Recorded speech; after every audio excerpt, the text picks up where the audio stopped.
Ladies and gentlemen, good evening again. And my name is Valerie Hope. I'm the marketing manager here at AffinityPlus Credit Union. And it is my distinct pleasure to welcome you all to today's, what is actually our sixth installment of our Smart Choices webinar series. This is an initiative that we started in 2022.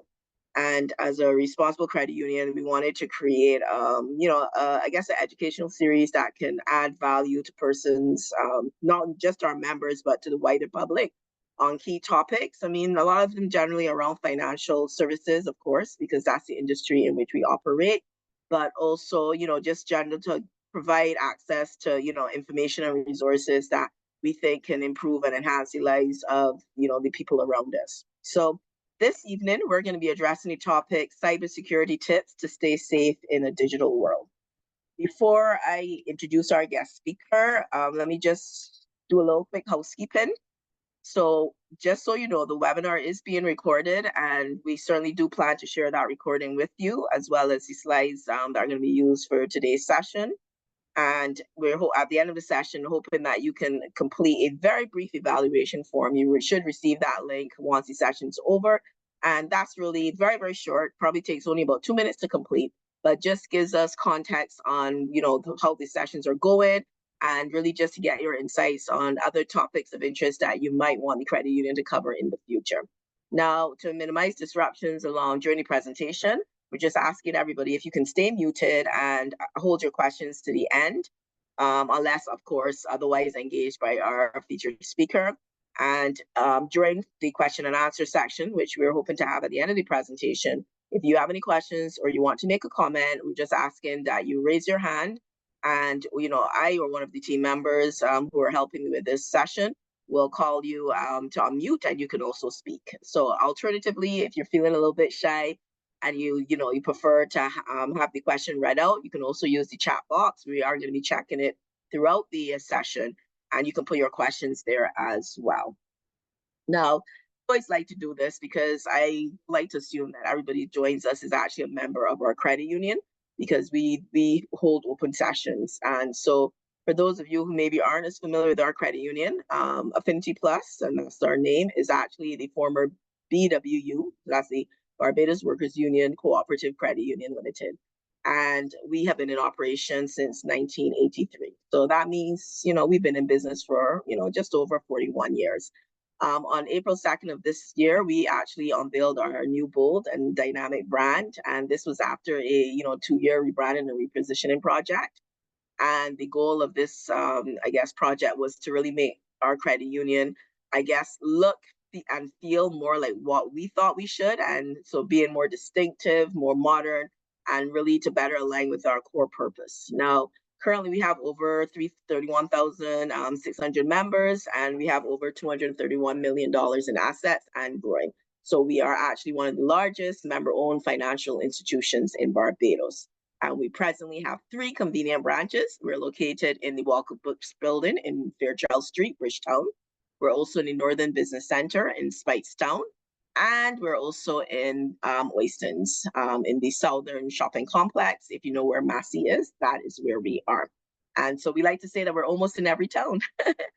And so if you're not a member, certainly we invite you to consider joining our credit union, because we certainly offer a vast array of financial products and services. And clearly, even by the topic of discussion this evening, we do believe in leveraging and utilizing technology. And so we have a lot of digital banking options for our members.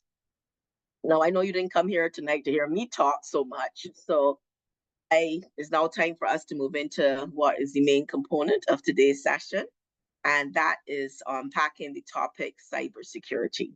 Now, this is a trending topic in today's digitally centric environment, and I'm not going to get into a lot of detail because I know Dario has a very interesting and packed presentation for you, and he's going to cover the whats, the whys, and the ifs around this topic. But clearly we felt that this was so important in terms of where the market is at now, in terms of, greater focus on digital platforms to power business and everyday life. And we felt as a responsible financial institution, we needed to do our part so that we can, share more information to protect not just our members, but other persons who might be impacted by the numerous threats that are there in the digital world. Now, ladies and gentlemen, it's really my pleasure at this point to introduce our featured speaker for the evening and one of the cybersecurity experts at our credit union, Mr. Dario Holder. Now, I did say our credit union. So Dario, yes, is a team member of AffinityPlus Credit Union. He's our senior systems administrator, and he's had over 10 years experience in information systems technology and oversees all the day-to-day technological aspects of the credit union. He also assists with the planning for the Management Information Systems Department and has acted as the manager from the department on many occasions.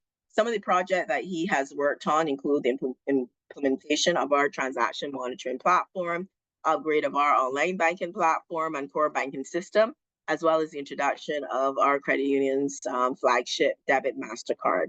Dario is a graduate of the University of the West Indies with a bachelor's degree in computer science with a minor in accounting. And he's currently working to further his certifications in the cybersecurity and cloud platform fields. So please join me in giving a warm welcome to Dario. So over to you now, Dario. Thank you, Valerie. Just making sure everyone can hear me. I can hear you loud and clear. Okay, great. Just give me 1 second to share my screen.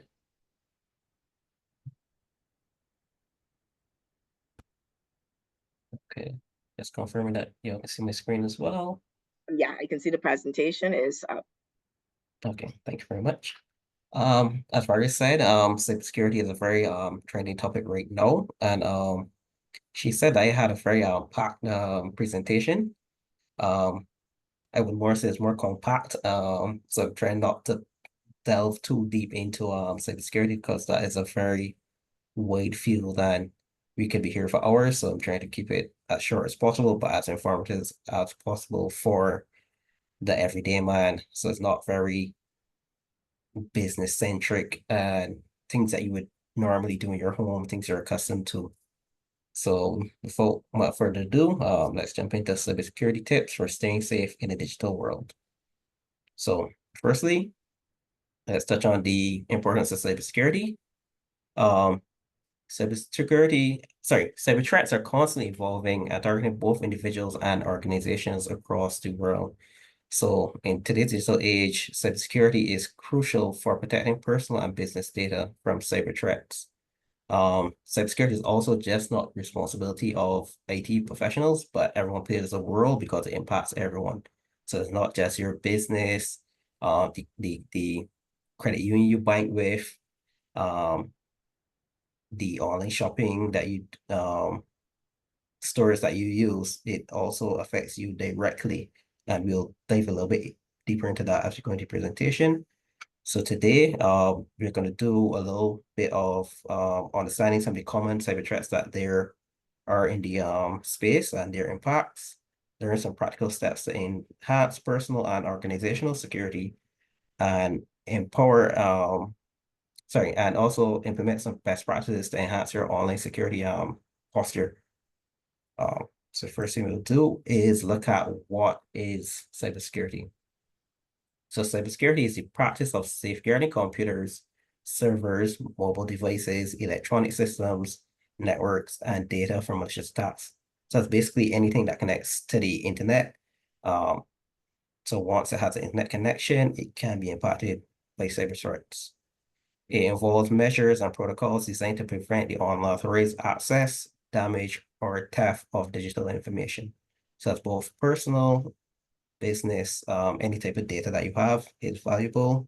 It can be stolen, it can be damaged, and sometimes the end result is very disastrous and expensive.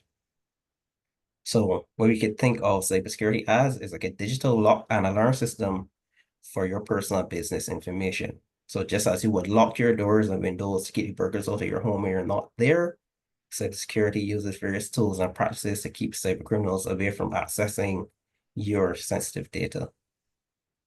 So jumping to now is some of the most common cyber threats that we have in the space right now. So the first one we're going to look at is malware, something that most persons would know about.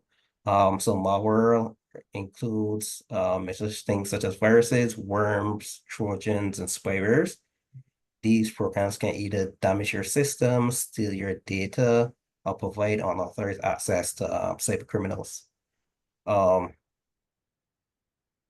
one of the most common malwares that you see would be ransomware, which we'll dive a little bit. Well, we'll explain that further down in the presentation. Next up, we have phishing. So phishing is where persons would send emails or messages that appear to be from trusted sources to steal your sensitive information. So an example would be a phishing email pretending to be from your bank or credit union asking for your account details.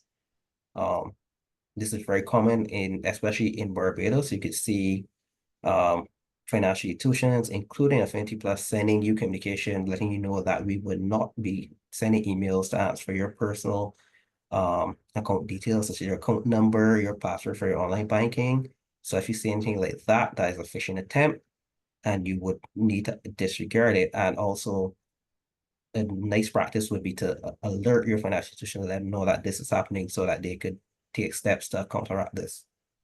So then there's also a term called spear phishing, which is where a more targeted attempt is made to steal data from a set group of persons. So the phishing attempt, you just send an email to a large group of persons and you hope that someone responds. With spear phishing, let's use an organization. You may be trying to send a malicious email to the finance team within a company, pretending to be one of the suppliers, and you want them to send over a payment. So you send an email with some banking details saying, oh, you forgot to pay us for this particular invoice. So you're just hoping that one person from that particular team latches onto that email and says, oops, and then makes the payment. So that is where spear phishing is that's what basically what spear phishing is, where they would target a specific person or group of persons as opposed to just casting a wide net, trying to capture anybody that comes into that net. So next up, we have ransomware. So ransomware is a specialized form of malware, which basically encrypts your files and demands a ransom for the decryption key. So to break that down, basically they come in, they get access to your data, they would change the format of your data to a specialized code or what you would say is maybe a different language. So your system does not understand it, so you can't access it anymore. Then they would ask you to pay a specific amount of money as a ransom to get this specialized decryption key, which basically just translate the language back into what your computer understands so you can get access back to your files. So ransomware is very common, it's very prevalent, it's impacted everywhere, including Barbados. I'm sure you could think of multiple companies in Barbados that have been hit with ransomware attacks. And what I can say is that ransomware is not only just for companies, persons have been hit personally by ransomware attacks.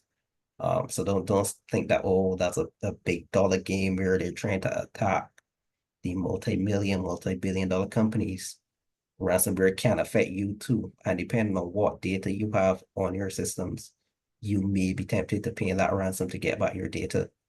So don't think that that's not going to affect me. It can happen to anybody, and you should really take steps to prevent it so that if it does impact you, that you don't need to be paying this ransom because you don't know what the dollar figure is going to be, and it could be too much for you, and then you lose some important data. So some examples of common ransomware attacks that we had. There was one called the WannaCry ransomware attack, which affected over 200,000 computers in over 150 countries. This was in 2017. I can remember that attack affected a multitude of different industries, including hospitals, healthcare, pharmacies, banks. So that one was widespread throughout the world. And then a more targeted ransomware attack was the Colonial Pipeline attack, which disrupted the food supply food supplies across the US. Um, I think some persons remember that. That was a big talking point back then where it caused a scare in terms of gas prices going up because they couldn't access the fuel anymore in the US. So then they would have to raise the prices of fuel. Right. So moving on. The next on the list is social engineering. So social engineering is manipulating persons into giving up confidential data. So it's basically pretending to be someone or some entity that you're not, so that persons could provide information to you that they usually should not be giving. So an example would be a phone call from someone pretending to be from tech support or your financial institution asking for your login credentials to your online banking or any other platform. So what you should do is always, if you don't see it coming from a number that you know, anything like that, you can always hang up, call back the actual company, then ask to speak to a representative to confirm that, okay, that was the person I was calling. If you're unsure, always just call the company directly instead of talking to the person on the phone because it may be a strange number. And just for comfort, you can always do that. And if it was a legitimate request, they can always get back to you through the legitimate channels and confirm that it was legitimate. So then finally, we have man-in-the-middle attacks. So basically, this is where a person intercepts and alters communication between two parties without their knowledge. So an example would be a cyber threat intercepting or altering data transmitted between a user and a website. So let's say you were logged into your Facebook account. So my middle attack would be somewhere along you sending your username and password to Facebook to sign in. Someone could be along that pipeline, the data being transmitted. They could either just steal the username and password, or they could, let's say if it was something else, if it's any other data, they could take it, alter it, and then send the altered data to Facebook. So man-in-the-middle attacks, they could either just take the data or alter it to get a different outcome once it moves forward to the next hop. So another example would be, let's say you're sending some wire transfer information to another party for them to provide a payment to you. You send your wire transfer information for your bank, somewhere along the line, someone intercepts that data, sends their wire transfer information, and then your wire transfer goes to their bank account.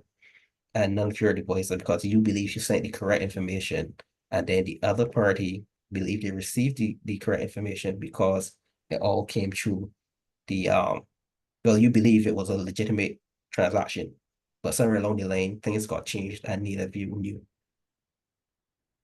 So after going through all these threats, what we're going to do is look at what can you do to protect yourself against all these threats.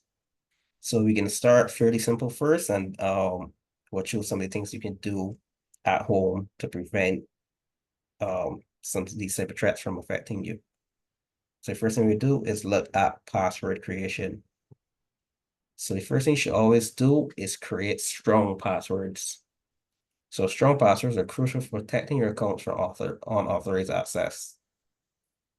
You should always use a combination of upper and lowercase letters, numbers, and special characters to create a complex password.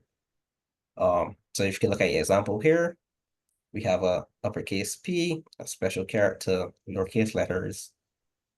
That would be a number, lowercase letters again, special character, and some more numbers. So as you can see, they both spell password 123, but the first example,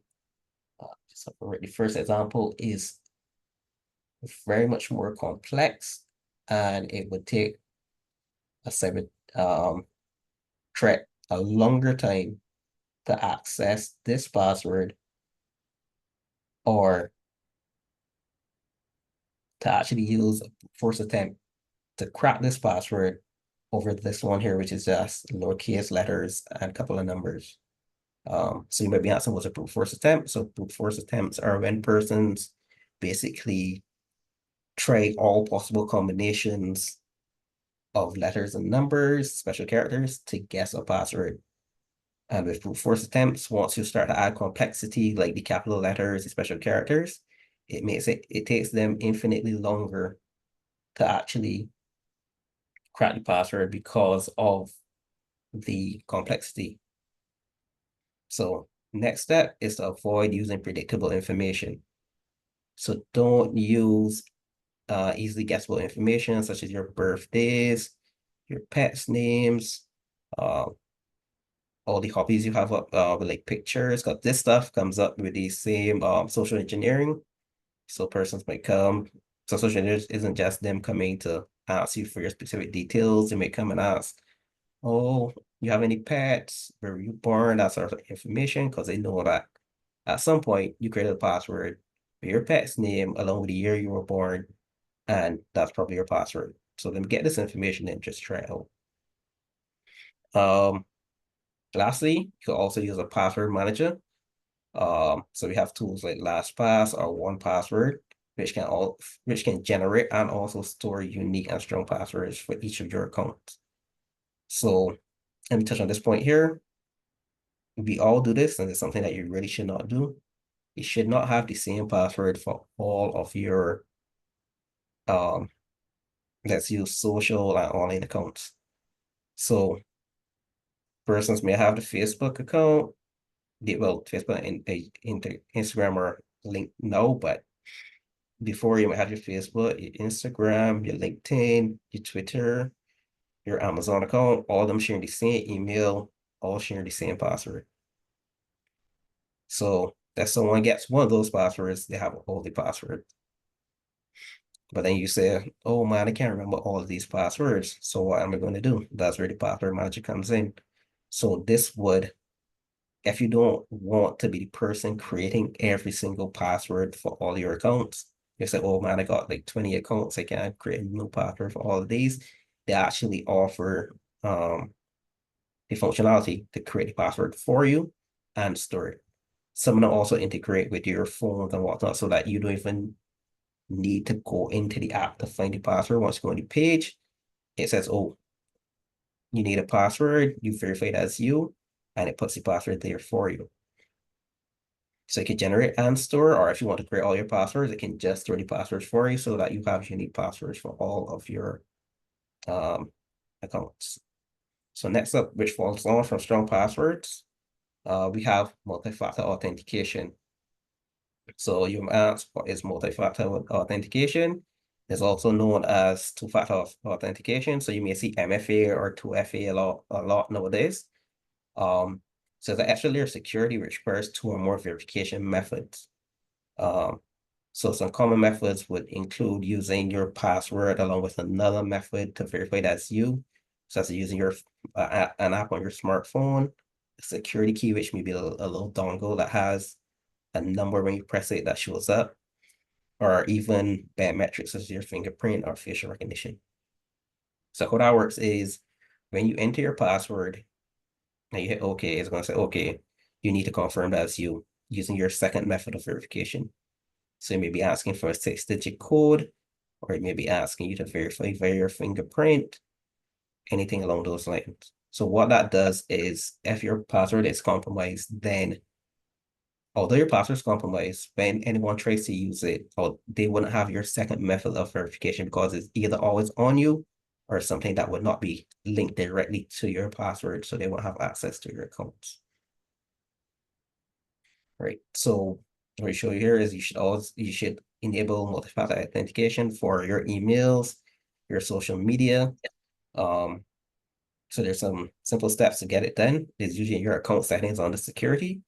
You can take a look. It varies across the platforms, but it should usually be on the account settings under your security settings. And all persons know a lot of times persons see that their Facebook got hacked. You will see 4 or 5 people telling you, hey John, I see you send me a message on Facebook. I don't understand. We don't talk on Facebook. Like, that wasn't me. that someone somehow figuring out your password and getting onto your account. With multi-factor authentication, that will stop that, because even though they have the password, they don't have the additional verification to actually get onto your account. So instead of having to creating 2, 3, 4 Facebook pages over your lifetime, then with multi-factor authentication, that would prevent all of that. So what we're gonna do now is pause for a quick second. I have a quick video for you from an ABC News report on a cybersecurity incident that happened with some Ring cameras, and I believe it was 2019 or 2022. So just take a quick look, and then I'll dive a little bit deeper into what happened in the video. Frightening home invasions taken to a whole new level. Hackers tapping into those home cameras that you have in your house and inviting hundreds of other people to live stream their abuse. ABC's Marcy Gonzalez has more on how to protect yourself. Good morning, Marcy. Eva, good morning. And there are reports that hundreds of people tuned in to watch live as people were harassed in their homes. Among those who were targeted, children who are still scared after some of these incidents you're about to see. This morning, a possible explanation for these disturbing privacy invasions. Hey, what show is that? Happening across the country. Can you come here? I can't hear you. Case after case of hackers breaking into Ring home security systems. What's your name? 13-year-old Blake Benfanti giving a fake name when a stranger started talking to him through the family's Ring camera at their home in New York. What's up, homie? I still see you. Following him from room to room. The reason why I got the cameras was to protect my family, and it's completely backfired. In Kansas, someone peering into the Norris family's living room. Taking pictures of baby, I'm asleep. Commenting on their every move. That tree is looking really, really good, guys. No, put me down. Put me down. I have feelings. Ring telling ABC News we have no evidence of an unauthorized intrusion or compromise of Ring's systems or network. Vice News finding the intrusions are linked to new software being shared on a hacking forum, utilizing usernames and passwords stolen from other digital platforms. They're taking these known email addresses and passwords and plugging them into Ring's back-end system and waiting until they find one that works. Vice also reporting the hackers live streamed the virtual break-ins on a popular gaming chat app called Discord. They're basically making a game out of the whole thing, where they would call up these people and say, hey, we're gonna break into this smart home camera and mess with this family. Discord saying in a statement, it has a zero-tolerance approach to illegal activity on our platform. We terminated the server and all the associated user accounts. And Ring says there are several things you can do to protect your security, including using strong passwords, updating them regularly, and this one is key, using different passwords for everything you do online. Dan? Great advice, Marcy. Thank you very much. All right. So as you saw there, Ring was affected by a cybersecurity incident in which they investigated, and it showed that the incident didn't stem from a breach of Ring's security system, their database. What happened was other platforms had cybersecurity instances where their data was breached, and persons took that data and took it and entered it into the Ring system to find persons that used the same login information over multiple platforms, including Ring, to get access to their cameras. So in an environment where persons are getting more home security systems, I'm sure a couple of persons may have some Ring security cameras at home right now. It's important to follow these steps, because as you can see, even your home security is being compromised by a bad digital security posture. So you may have the cameras at home protecting you against physical threats, but then the cyber threats are basically thwarting your efforts by getting access and making any changes. These persons may just have been messing around because they might have been teenagers, but persons could go in, delete your footage, disable the cameras, you would not know. So as the video said, use strong passwords, change them regularly, and also the key thing is to not use the same password over multiple different platforms. As you can see, once one is compromised, then once the same password is used, multiple could be compromised thereafter. Because once the data gets out, persons go there and they try with everything. It's just to try to find a way to get in to another platform and then see what you have there. So that's something to take off. Moving on. Next thing we're gonna look at is something that a lot of persons probably are connected to right now, securing your Wi-Fi network. So there's just a couple of steps that we're gonna look at. So basically your Wi-Fi network is a gateway to all the devices connected to it, and securing it with a strong password is the key to prevent persons from getting access to that network and all the devices therein. So first thing you should do is always use a strong password. I know some persons love to use the default password that comes with the device. Although it may look like a strong password, that is where a form of strong social engineering comes into play. Someone just come to your house and say, "Oh, and you take a look at this." And most persons, they do come to stick on the device, so they just need to get access into your home, take a quick picture of the device, and they have your password. There are even some devices that the password is a variation of the device name. So some persons don't change the device name. So your Wi-Fi name may have your password in it in some form or fashion, and some persons can work that out. So what you should always do is try to change the password to something strong that only you and person in your household know, so you could control the access to your device. The next thing following on from that, you should also change the default router settings. So some persons may have, most routers, they have an admin center where you can make changes to the router. Most of those come with a default username and password. It's also kept on the back of the device, so it's not very hard to find. You can find it on the internet, a lot of things. So you should always, if you're setting a new device, you should always change that. Keep it somewhere secure so you can remember it in case you need to make any changes. But you should also change that, because if a person has access to your Wi-Fi network, they have access to those settings once they use the default password. Also, you should always enable network encryption. So this is where you set your Wi-Fi password. It isn't something simple. So with network encryption, it encrypts your password so that persons can't use. So it prevents persons from using brute force attempts to try to basically hack or figure out your password, which you have your device secured. So what we recommend is WPA3, which is fairly new. Most persons may know of WPA2.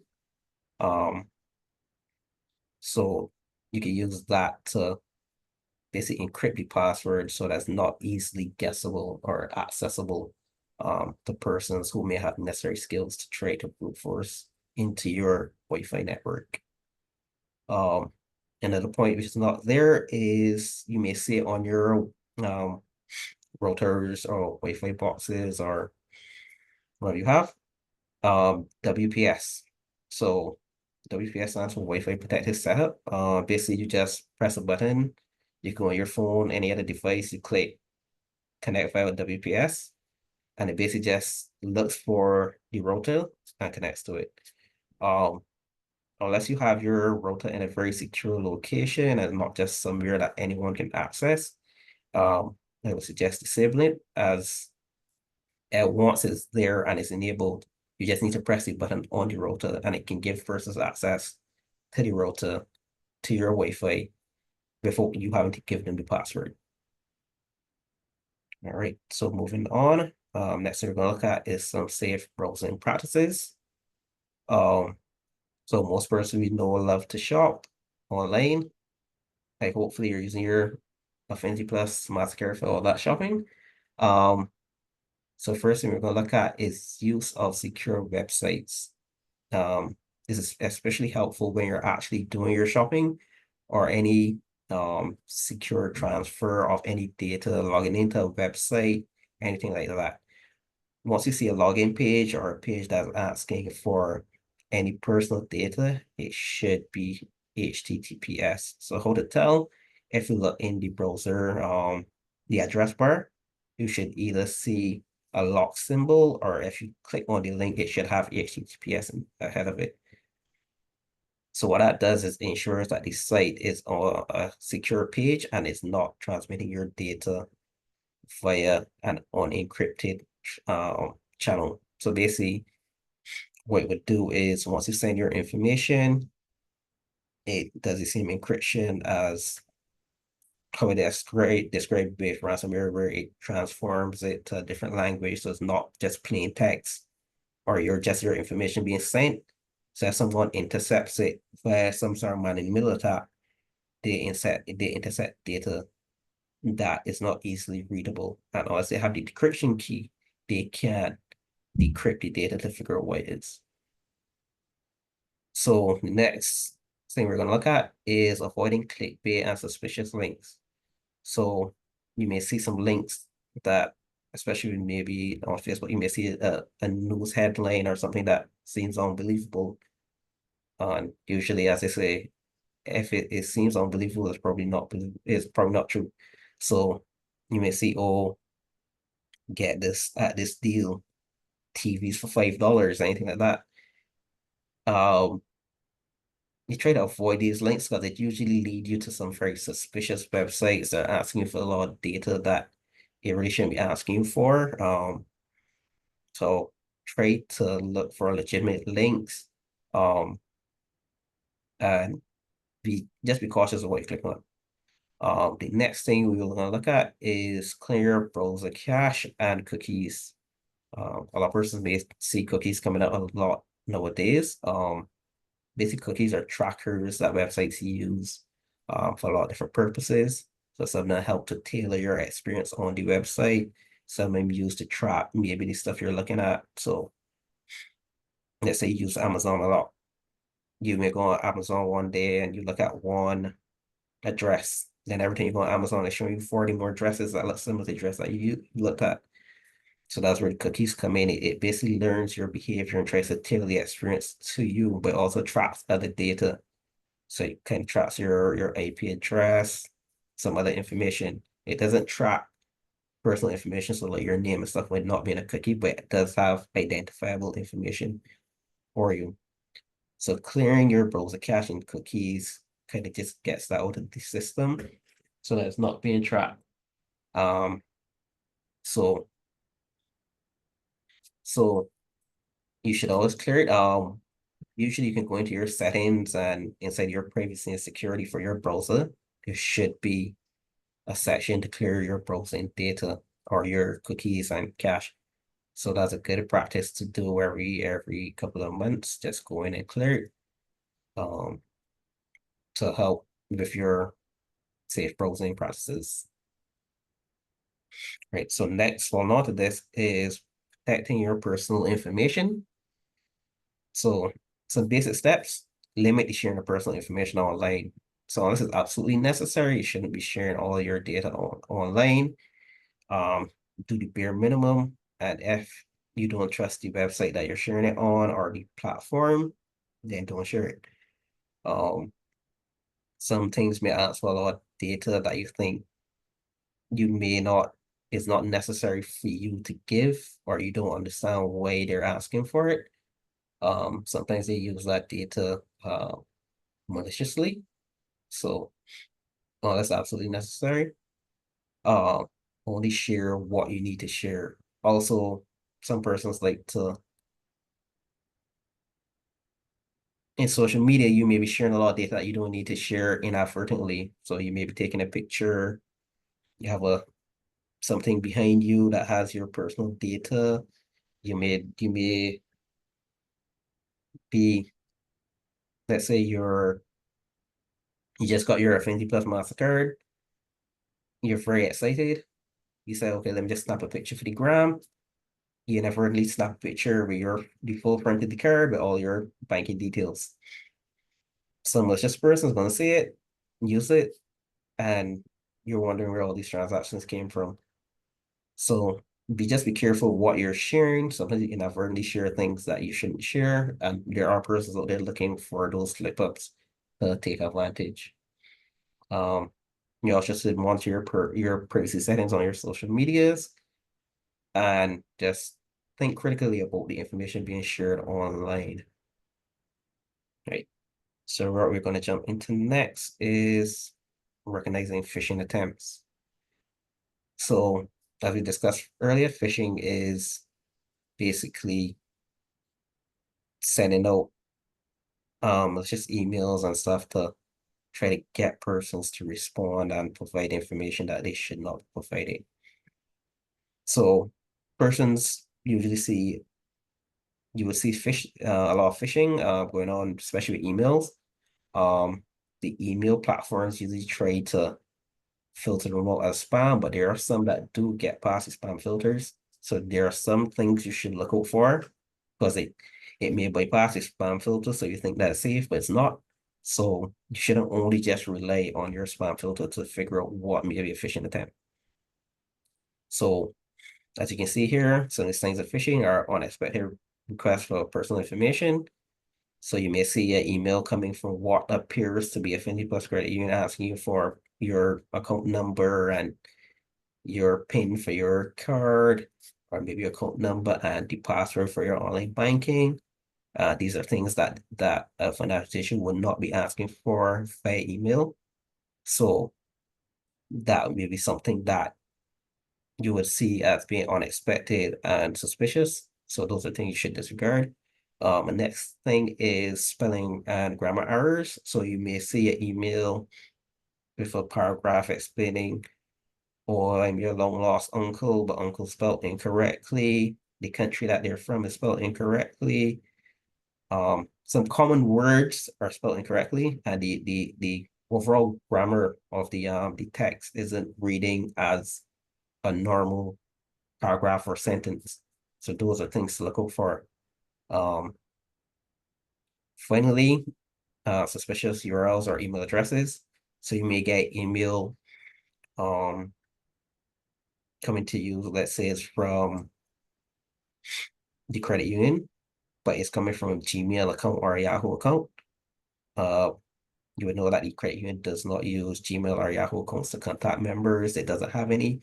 So that may seem like a suspicious email address, or it may seem like it comes from a legitimate email address, but it's telling you to click this link to sign in to your online banking. But when you look at the link, it's not the usual link you go to sign to your online banking. It's this very long, drawn out URL. So yes, that looks suspicious as well. So these are some things to look at. So if you see any signs of phishing with emails that you're receiving, these are some action steps. So you should not click on any links or download any attachments from these emails.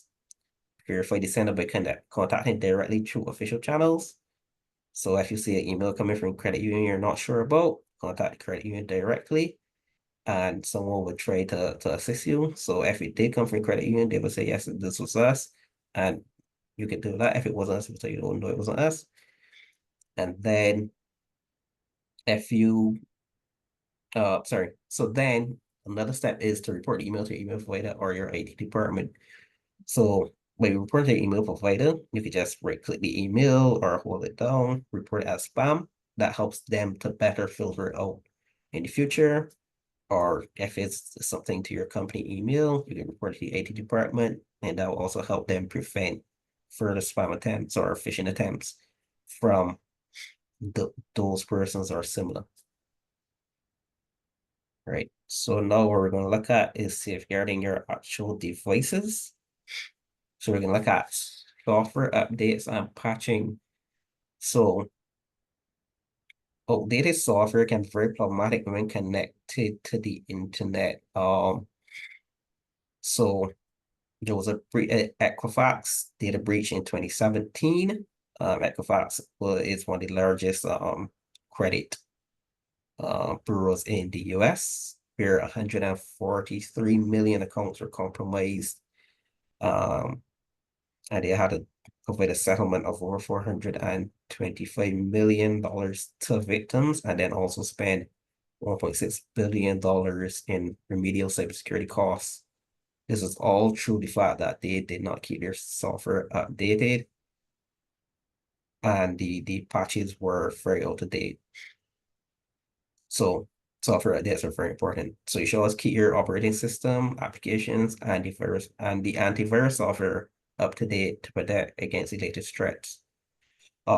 So as you may know, cybersecurity threats, there are new ones every day.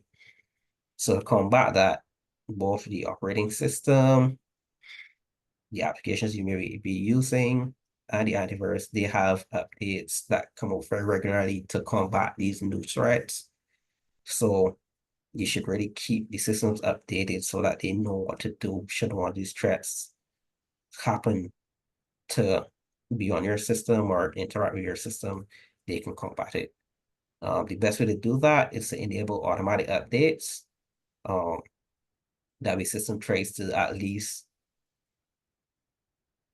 update for you once it's on. It would update and keep current. Not enabling automatic updates could lead you into a situation such as Equifax where your systems are not patched or up to date, and you may be affected by a newer cybersecurity threat that, if it was updated, it would not have caused such damage, but because your system was out of date, it was hit by a cybersecurity threat.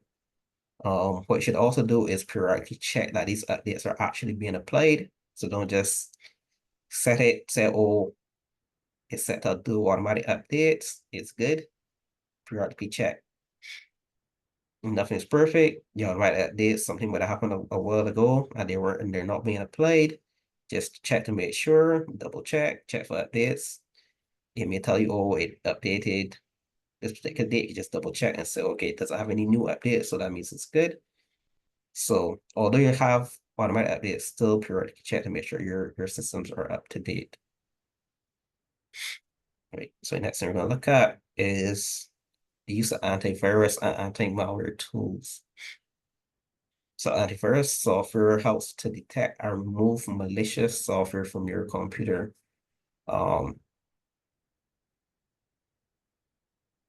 Right. So also you need to ensure that the antivirus, as we said in the previous slide, is set to update automatically to prevent against new threats. So we have some recommended softwares here. So there's a whole host. Some of them are free, some of them are paid. So there's Norton, Bitdefender, Kaspersky. McAfee. You can do your own research to decide what is best for you on your systems. But you should always have one. Don't just rely on the updates, because some cybersecurity threats, they can get past updates. So you should use as much tools as possible to protect yourself. So don't just rely on updates. So then some best practices are to set the antivirus software to update automatically, as I said, perform regular system scans, and enable real-time protection to continuously monitor for threats. So the last two, you should always do regular system scans, because sometimes on the initial the antivirus may miss something, but when it does a scan, it picks up on it. Or initially, when you had the threat, the system was not updated for that particular threat. So it might have missed when it came in, but when you do a system scan, it might pick it up after the fact. And then real-time protection tries to prevent any threats from actually getting into your system on the particular date. Well, on the inception of it coming from the internet into your system. So we're going to move on now to safe use of mobile devices. Some quick steps here. So you should use lock screens and biometrics. This to prevent unauthorized access by persons. Most persons, they do lock their phones. There are a lot of different methods now. You have the Face ID, the fingerprint. You can use your PIN, passcodes. You really shouldn't be leaving your device not password protected. It prevents against cybersecurity threats and regular threats such as theft. But once a person can get into your device, then they can get into pretty much anything else. So, and most persons keep a lot of data on their phones. So that's a way to prevent persons from getting to the data on your mobile devices. Another thing is to download apps from trusted sources. So, the Play Store for Android, iOS, the Apple Store, sorry, for Apple devices. I know some persons like to circumvent this by getting apps from the web or some third-party app stores, but those are not well regulated. And sometimes you may download an app thinking that's one thing, but it's another, and or it may be that the app that you're looking for, but has something extra in it. So you may be looking for a particular game, or you found the game online, you download it, you're playing the game, but it's also stealing all your data. So it's best to always try to get your apps from trusted sources that have tested and approved these apps. Next thing too is always manage and check your app permissions. So best is to only allow permissions which are necessary. So I don't think they're as prevalent now. But before, this may be aging me a little bit, but before the Android devices, they didn't have, and the iOS devices, they didn't come with a specialized camera button, not camera, a specialized flashlight button or a calculator in place. So you needed to download one from the App Store. So then you go and download the flashlight from the App Store. The flashlight is asking for access to your contacts and your files. So then you question yourself, why would a flashlight that just needs to shine a light or a calculator that just needs to do calculations need access to my contacts or the files on my device? So this is a critical thing you need to look out for when you're downloading apps. So if it doesn't, if you don't believe it needs the permission, then don't give it permission. Because sometimes these things may just be, as I say, you might download a flashlight, you really want to use a flashlight. You say, oh, man, then let me just click on these things. I'm just going to flashlight quick. But then when you're done, it has access to almost your entire phone and it's stealing your data just so you can use a flashlight. So those are things to look out for when you're downloading apps and managing the permissions, because some apps ask for a lot of permissions to a lot of things that they don't absolutely need to function. So the next thing we're gonna look at is something that some persons may still be doing, a lot of persons were doing over the last couple of years, cybersecurity for remote work. So there are a couple of tips here. So if you're connecting to your your company network, you should be using a secure VPN. Most companies should provide them, but if they do not, you should really look into it. This is to encrypt the data being transmitted to and from your company's network to your home office or wherever you are, so that your data is not just being transmitted over the World Wide Web unencrypted where someone can steal it. Right. Next thing is to protect company data. So try not to pull or move data to places which are not secure or well regulated. So you may say, oh, we need to work on this document at home. So you send a secure document to your Gmail account, then you put it onto your home device, and that was not a secure way to transmit that data. Another thing is you may say, oh, I really need to respond to this email right now. You're out in the field and you see a free Wi-Fi hotspot. You have no idea what the Wi-Fi hotspot is for, but it's open and you're like, I really need to get connected. Some of these free Wi-Fi hotspots, they're provided so that persons can intercept the data that you're sending over. So you may have access to the internet, yes, but everything that you send is being filtered through a device that's recording all of that data. And if it's unencrypted, then they can have access to all that data that you're sending. Another thing is to use company approved devices. Some companies have bring your own device policy where you can use your own device, but they vet it. Some provide you with devices. So you should inquire with your company's IT team regarding their approved device list. And where possible, avoid using devices which they have not approved. So as I was saying before, you may have a project that you're working on at home. Sorry, you have a project that you're working on, you want to take it home, but you don't have a device at home or a laptop that's company provided. So you say, okay, I'm going to send it to myself on my work, on my personal desktop or whatever. You email it to yourself. Your personal desktop is not very secure. It may have a bunch of viruses and stuff. You open the file, it becomes infected, and then you say, oh, let me email it back to myself so when I get work on Monday, I can finish it up. That compromised file is then now back on the company network. And then once you open that, it can spread through the whole network. Just because your one device at home was not provided, not protected to their standards. Lastly, what we're going to touch on is backing up your data. So as with everything, you should really back up your data regularly. You could either have scheduled backups, which is when you have a set time and date where the backups are created, or you could do it ad hoc where you choose when you want to do your backups, or you could do a mixture of both. So you can have it scheduled every Friday evening, your data is backed up, and then let's say you're working on a very important project on Tuesday, you don't want to wait until Friday, something can happen. You do a quick backup on Tuesday, and then on Friday, it still backs up your data. So you can use either one of these two methods or both of them simultaneously. Your methods, your backup, for creating your backups, you can either do a cloud backup, there are a bunch of online platforms that you can use, Google Drive, Dropbox,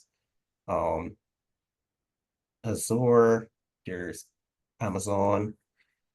There's a whole host of online cloud platforms that you could back your data to, or if you don't trust the cloud, like some people don't, you can also create backups on external drives where it's not on your specific device, you have it somewhere else and it's secure. Right. So what to do in case of security breach. So let's say you recognize your company may be working a little different to how you're accustomed. You made a click to an email that you realize maybe this wasn't what you thought it was. You open the attachment and you recognize that something's wrong. These are steps you should take. First thing you should do is disconnect from the internet. This would prevent any further information. Let's say you open a suspicious attachment, there's no infected your system, and it's transmitting your data over to a third party somewhere on the internet. If you disconnect from the internet, this prevents that transmission from continuing. So it basically what you say would stop the bleed in a sense where whatever is happening now, it would prevent, because most cyber threats, as we know, is over the internet. So if it doesn't have internet, then it kind of stops the threat. It doesn't stop the computer from being infected, but at least it prevents the actual transmission of data at the time. So the next steps will be to run security scans using your antivirus, your malware detection software to see if maybe they can find the threat, neutralize it. In that case, what you should do also is, let's say you're using your company device and you're working from home, you should contact your IT department, or if you are using a personal device and you have some data that you absolutely need, you don't want to wait the device to get it back up and running, you contact a third-party security expert, some third-party security expert or a third-party IT support team, have them come to try to neutralize the threat and get you back up and running. Right, and what you should do is create a report incident. How you should do that is take note of the date, the time, what you were doing, anything suspicious that happened, the behavior. That way, when you're looking at it, well, if anyone comes to look at it in retrospect, they know, okay, maybe it was this email that you looked at. It provides a starting point to the to find where the threat may have come from. So creating a report of the incident is good so that it could be remedied. Right, so that basically brings me to the end of my presentation. So in conclusion, stay proactive. So cybersecurity is an ongoing process. So you stay vigilant and proactive in protecting your digital life. Spread awareness. So you share what you've learned with your friends, your family, your colleagues, help them stay safe. If you see them doing something that they really shouldn't be doing, the Wi-Fi open so that everybody can get access to it. Tell them, oh, you really shouldn't be doing that. The phone, your cell phone doesn't have a password, a lot of things. So the information you learned today, put it into practice. If you see someone that could benefit from it, you could just give them a quick tip. And also, should it become too much to handle, seek professional help. So if you encounter a security breach or security concerns, don't hesitate to seek help from cybersecurity professionals. They could point you in the right direction. They could come in and assist. So don't be afraid to ask for help. And that concludes my presentation. Are there any questions?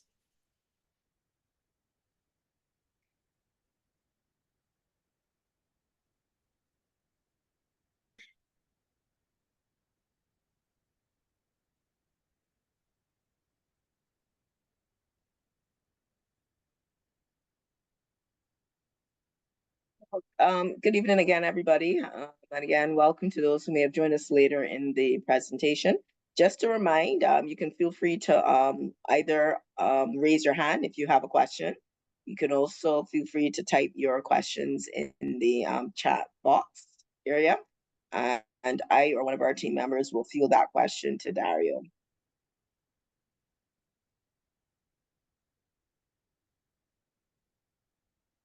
Well, Dario, it might have been that you've been so comprehensive that feels that you may have covered everything that people might have been interested to know about.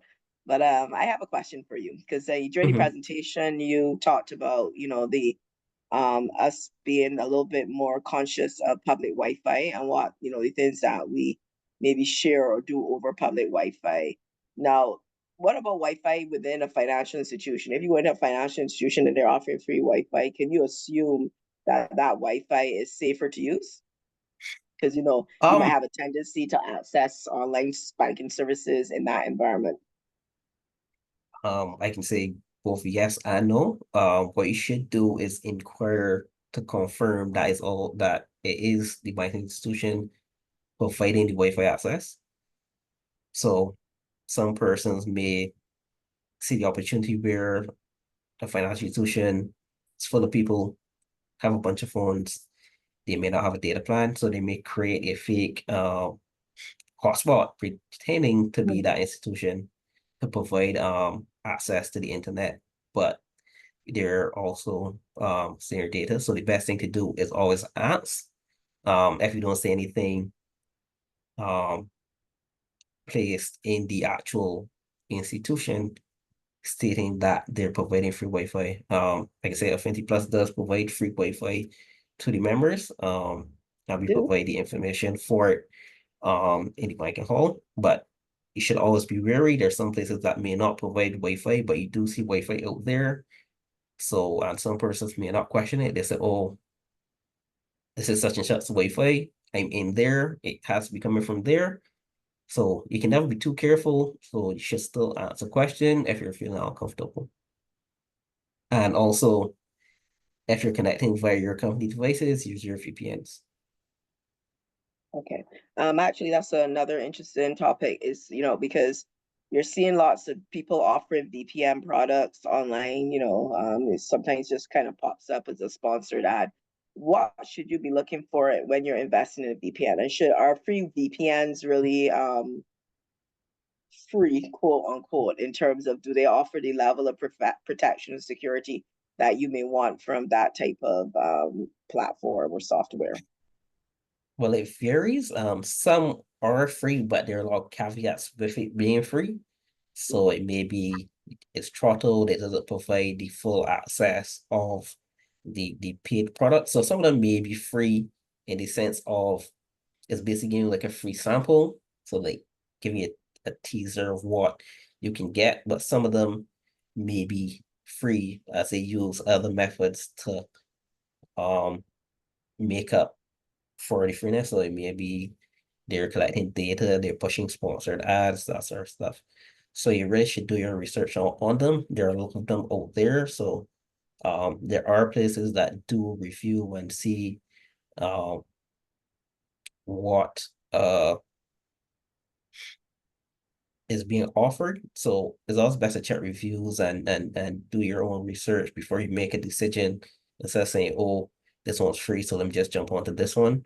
Because some things, and well, in most cases, some things are free for a reason, and sometimes that reason is not a good reason. Okay, thank you for that. Again, everybody, there is an opportunity for you to ask any burning questions you may have. Valerie, I just remembered something while we're on here.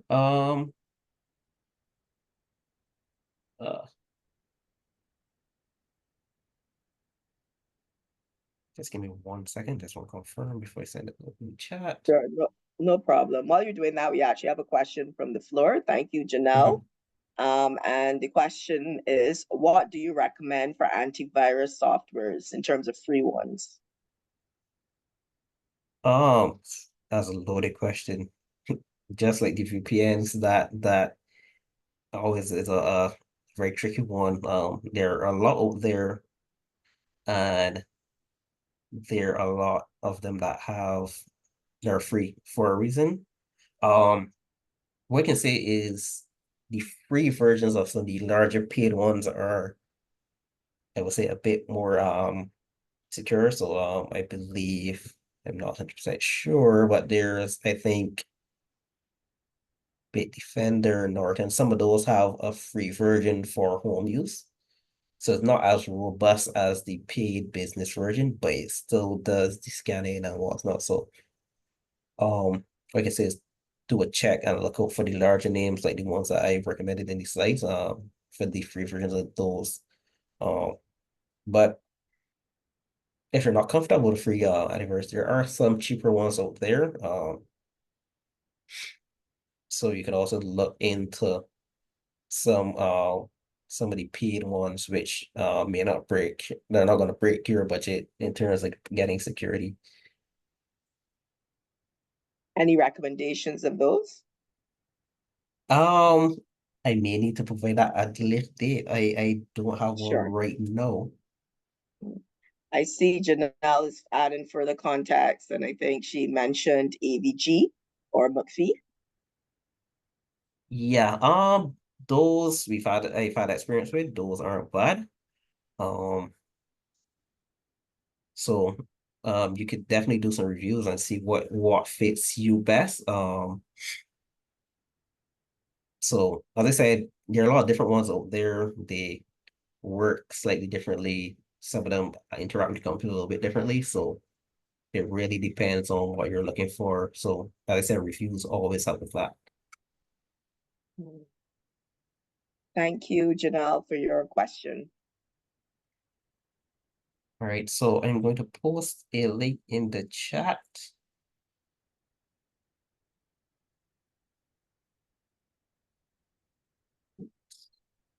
Just 1 second. All right, good day, everyone. I have a question.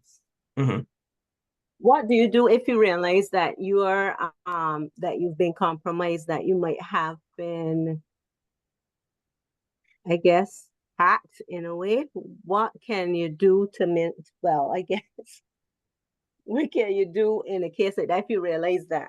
You know, like a lot of times sometimes you see people on Facebook putting up sending messages later on. That was not me that sent you that email. I was hacked, etc., etc. Is there anything you could do if you realize that you that your data have been compromised? Well, it varies depending on the incident and how it was done. So if you go the Facebook route, first thing you should do is try to get back access to your account. But what you should have done is try the preventative measures which we discussed earlier, which is the two-factor authentication. So that would try to prevent persons from getting your password, because sometimes it's actually very difficult to actually get back access to all these online platforms once someone has your password and email address. Because some of them don't send confirmations to the actual email address. So they may have access, they may have the name of your email address, but they may not have access to your actual email. So the first thing you do is go in, change the password, change the email address attached to the account. So then when you try to get in with the information that was legitimate when you created the account, it's no longer on the account. So at some points, there's almost nothing you can do because everything's changed. So then you just have to start over. So that's where prevention is always better than cure, because if you could prevent these types of attacks, then you won't have to worry about what can I do to get back to my Facebook account. How can I get back on these other platforms? So it's best to prevent it from happening as opposed to try to remedy the situation after the fact.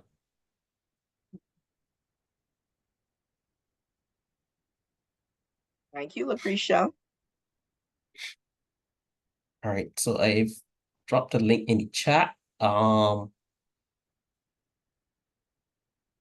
So what that link is to is a website which can actually, you enter your email address and it checks data breaches, recent data breaches, to see if one of if your email address was included in one of those data breaches.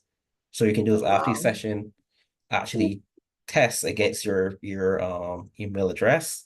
It will tell you how many data breaches it's potentially found your email address to be in. And it kind of, if you scroll along a little bit further, it shows the actual data breach. So a lot of times data is compromised and you may not know. Sometimes is that the company doesn't release that it's been compromised. It may not be in international news, so you don't know. So sometimes your data's out there and you don't even know. So you may think, oh, everything's fine. None of my devices got into my accounts are all fine.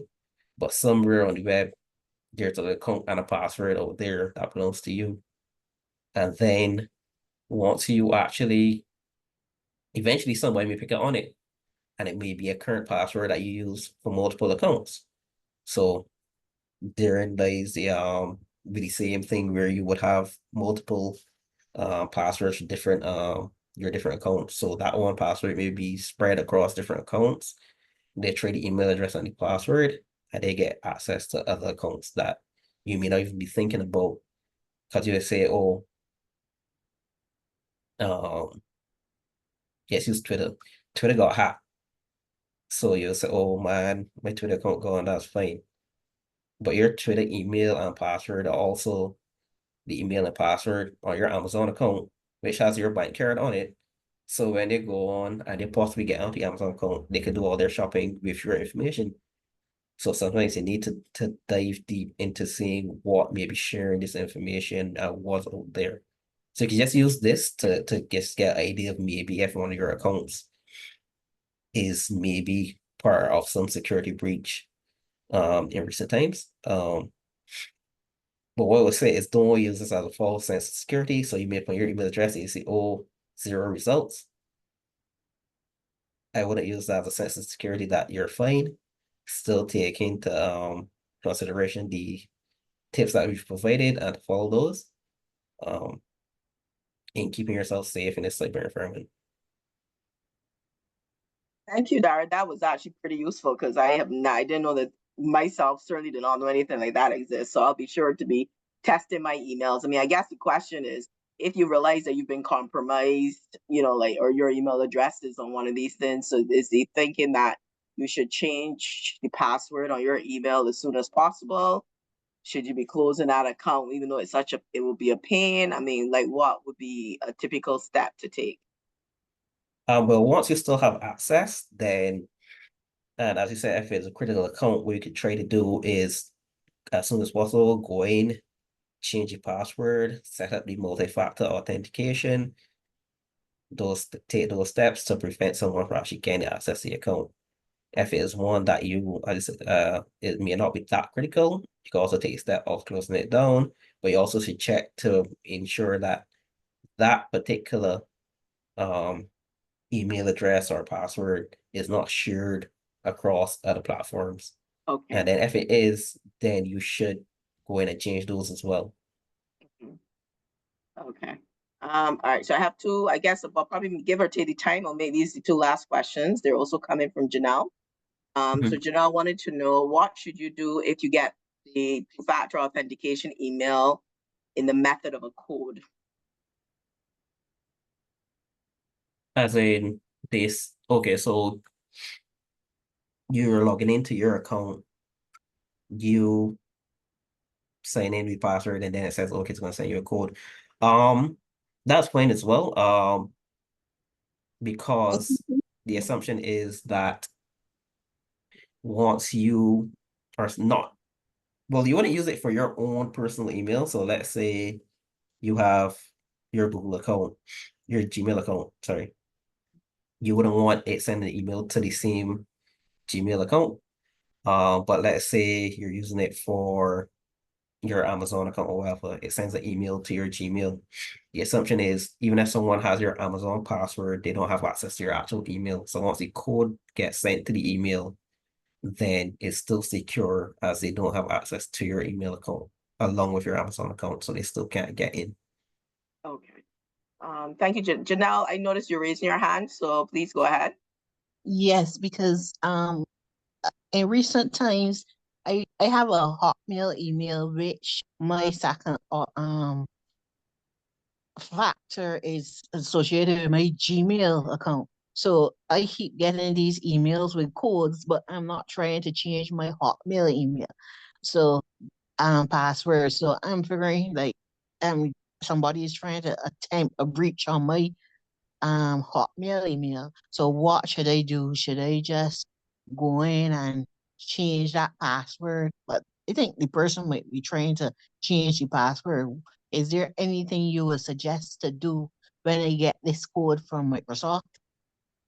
Or Well, I don't ignore it? you kind of hit the nail on the head there. If you're seeing these attempts and it's not you, first thing you should do is go in and change the password, because the current password may be compromised. So you should go in and change your password. And it's actually very good that you had multi-factor authentication set up already, because without that, the person could have gotten in, changed the password, and then no, you don't have access to your Hotmail account.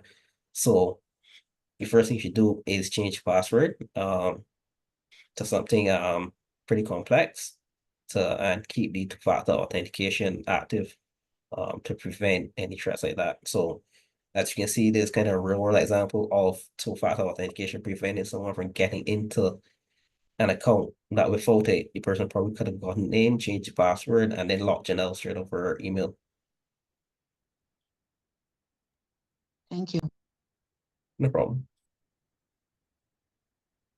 Well, ladies and gentlemen, we're just a few minutes shy of our proposed closing time. I want to just take, a new message popped in. Let me make sure. Thank you for your feedback, Doris. Doris, if you didn't see it, was indicating that she thought today's session was very informative and encouraging us to keep educating members. So we thank you very much for the feedback and the encouragement to know that what we're doing is adding value, because that's what we want to do for our members and also for our prospective members, Doris. And thanks again. But we're now at that stage of the evening. I think, Dario, I want to sincerely thank you for, readily agreeing to facilitate this presentation. And I smile when I use the word readily. But Dario was a little hesitant, but I think time has proven that this was certainly very much worth the effort I know you'd have taken to pull everything together. And I work with you, and I certainly learned a lot. And so I think, and Doris's feedback, and again, feedback from, some of the other people certainly indicate that they have also gleaned and gained some useful things from this session. So thank you very much for your comprehensive presentation, for your, general context and useful tips to make sure that we can all remain as cyber safe as possible and are more aware of the potential threats that can impact us. I also want to take the opportunity to thank my other core team members who would have helped to pull together the session and also to help me manage today's session. And last but by no means least, I sincerely want to thank each of you for taking out the time to come. I know that this is a busy week. There's a lot going on. And so the fact that you took the time to spend this hour and a half with us is really very much appreciated for all the effort that would have been taken to pull together this session. Now, before we go, I just want to encourage all of you, if you're not doing so already, please stay connected with us. As I said, this is something that we want to do regular. We're aiming for at least maybe once a month on different topics. And I want to remind you, please, if please complete the survey. That's a good way for us to know and get some feedback from you on other things that you might be interested in us featuring. And in terms of staying connected with us, we are currently on Facebook, Instagram, LinkedIn, YouTube, and TikTok. And you can find us now at AffinityPlus BB. You can also visit our website, and that's AffinityPlusBB.com, to learn more about our full range of products and services. So, ladies and gentlemen, with that said, there's nothing else to say other than thank you again and have a great night. And we will be sure to share the recording in short order as promised. Thank you. Good night. Good night. Thank you. Everybody. Good night. Thank you. Good night. Good night.